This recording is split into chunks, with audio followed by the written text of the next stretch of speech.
Okay, here we go. Once again, this is chapter 16, kind of wrapping up chapter 16 as we have our last thing to introduce to you from the chapter. Then it's practice and quiz time, as you're used to. We're on page 125, as you probably guessed already. So here's an overview of 125. We're going to introduce to you just briefly. You don't have to like memorize this or anything like that, but it's just something kind of cool that you want to recognize when you hear it. So let me get you a blown up version of that. Okay. We've got on here asking questions without using the eska, because you know how this whole chapter, all these videos, we've been talking about u eska or vu, como eska vu something, or pourquoi eska or qui eska, or even simply keska. We have eska, eska, eska, eska in every single question. Well, you're probably getting sick of it. Thousands of years ago, French people got sick of it too, and so they came up with a way of asking questions by dropping the eska and making it a little faster. They do it mostly in conversation because, of course, you want us to be able to talk fast, right, and get your idea across quickly. So what do they do? And again, you don't have to know, you don't personally have to do this when you're writing out your questions. It's something you want to recognize when you hear and see, so you can have it make sense. So what do? They ask the same question. They take the eska out and they flip around their action word and their who's doing it word. Okay? So you've probably heard this question right here in movies. Parlez-vous anglais? Literally, speak you English? Okay? Notice that there's no eska in there. I could have done it like this, the regular order that you're used to. Eska, which is not here written down for you, but est-ce que vous parlez anglais? Is it that you speak English? That's the same question as parlez-vous anglais? Speak you English? Okay, so what are they doing? They're just taking the eska, and you can see down here now, look at here, you've got eska tu parles anglais. Is it that you speak English? All they do is they get rid of the eska, and they flip those two words around. Parle tu anglais. The two sentences here and here are the exact same question in English. This one, much faster to say, which is why they prefer to do it that way. Okay? Again, look at the next line. Est-ce que vous habitez ici? Is it that you all live here?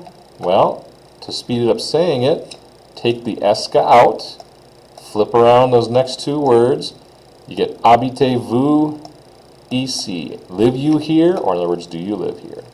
Okay? Where is it that we're dining? A little more complex question, but there's still the eska in there, right?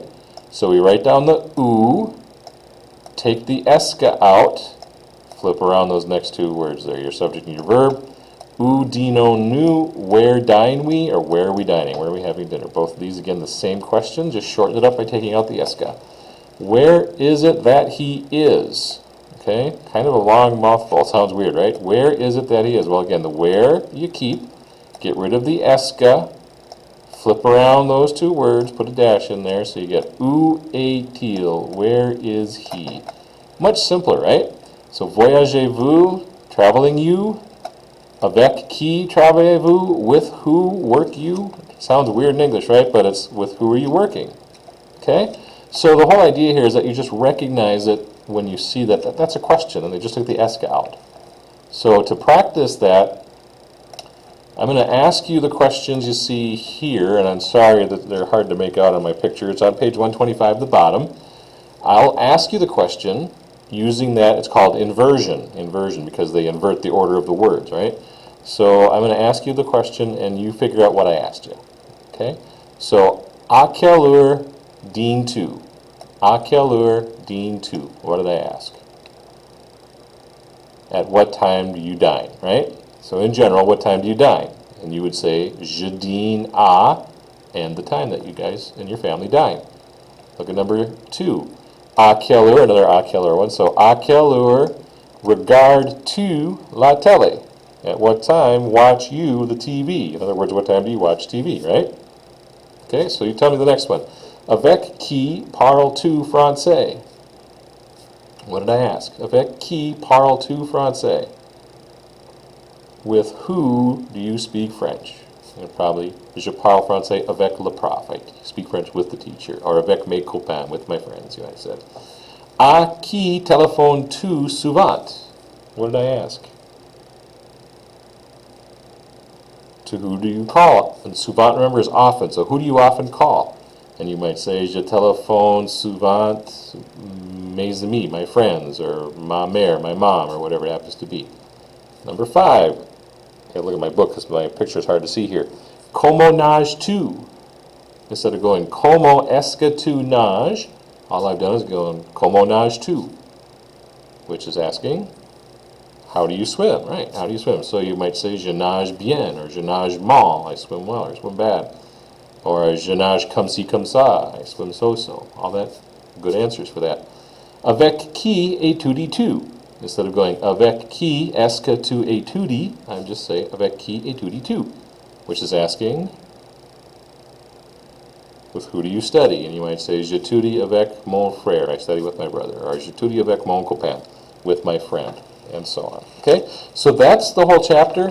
I'm going to give you some stuff to prep you for the quiz here now. Look at the next page, page 126. You have here the thing that we normally do is a pick a victim. It's hard to do that when you don't have anybody else on the video at the same time as you. So I'm going to have you actually write out your answer to this, okay? But you don't have to write out the whole thing. You're going to write 1 is, oh, I don't know, let's say 1 is E. So you're going to write 1E. 2, D. 3, A, whatever it happens to be. So you read it, figure out what it's saying, and find the answer from the column over here, and just write out those, what is there, 6? So, you know, 1 through 6, A, B, E. Really simple to write that out, okay? Just so I know that you know what these questions are asking, because there's something like this on the quiz. You have to understand what the questions are asking. Then I also want you to write out the question for activity 2 here. So you're doing a lot of writing on this because normally I get to do these and hear your answer immediately when we're on the ITV system. And I can't do that. I can't hear your answer. So I got to see it to make sure that I know you know what you're doing, okay? This is like what we're going to see on the quiz as well. Notice there's the answer in the bubble. You got to figure out what the question was that was prompted that response. So you see here he says, I dance, what did I say, I dance bad? Yeah, I sing very badly. He says, je chante très mal, I sing very badly. So the question was probably, how do you sing? Which is, comment est-ce que tu chantes? Which you see right there. So you're going to write out just the question, okay? And he says, I live in Quebec. So think, in English, what was he probably asked if he answered, I live in Quebec? He's probably asked, where do you live, right? So it's up to you to write down the words in French, where is it that you live, and get that right, okay? Number 2 is, I dine at 7. What was she probably asked then? What time do you dine, right? So you got to come up with, at what time is it that you dine? And come up with all those questions. Just a quick tip here, Hippopotame is a famous restaurant in Paris, the Hippopotamus restaurant. It's very, very, very expensive, you know, and you have to have the reservations 6 months in advance, kind of a thing. So if they say we're dining at the Hippopotamus, what they mean is they're dining at an expensive restaurant. So where are they dining is that question. Okay, I think the other ones are fairly straightforward. Okay, so write out your answers for exercise 1, write out your answers for exercise 2, and then do workbook page 115. There's a lot of writing here, I'm sorry, okay? But you're going to write out your answers. If you're having trouble, talk to your classmates and see if they can point you in the right direction, or shoot me an email again. Email I can respond to pretty quickly and hopefully correct the ship before it's too late, before we're sunk, okay? I'm not going to show you the answers to these on the video because I want to actually see that now that we're done with the whole thing, have you spent the effort to process this information and internalize it and know how to use it, okay? So no free answers here on exercise 1 and 2 off page 126 and workbook page 115, okay? The next video you're going to want to watch is, I believe, quiz 16. Yeah, quiz 16 is the next one. So good luck with this homework assignment. I know it's rather lengthy and more than what you're used to, but it's the only way that we can really make sure you know what you're doing before you hit the quiz, okay? All right, so we'll tune in next time with the video quiz 16. Good luck.